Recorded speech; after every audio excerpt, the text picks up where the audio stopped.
ఈరోజు దేవుని వాగ్దానం మత్తయి 13వ అధ్యాయం 44వ వచనం.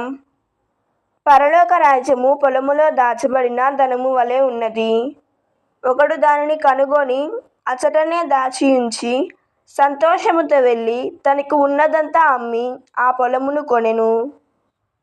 దేవుడి వాక్యాన్ని దీవించునుగాక. ప్రార్థించుకుందాం.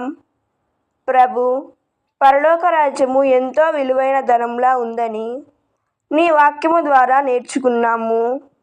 దేవా, మీ రాజ్యాన్ని కనుగొనే ఆశీర్వాదం మాకు కలుగచేసినందుకు మీకు కృతజ్ఞతలు చెబుతున్నాము.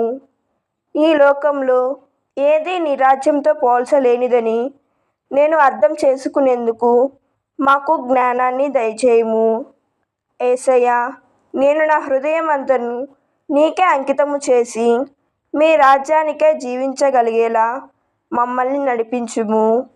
దేవా, ఈరోజు మేము చేసే ప్రయాణాల్లో, పనుల్లో మాకు సహాయం చేయండి. ఈ రోజంతా మమ్మల్ని మీ రెక్కల కింద దాచి మమ్ము కాపాడండి. మా అందరికీ మంచి ఆరోగ్యం దయచేయండి. నీ సత్యాన్ని కనుగొని సంతోషపడే జీవితం మాకు దయచేయమని, ప్రభువా, మీ రాజ్యంలో మాకు స్నానం కలిగించమని ఈ చిన్ని ప్రార్థనను మీ పాదాల కింద చేర్చి ప్రార్థిస్తున్నాము తండ్రి. ఆమెన్. God bless you.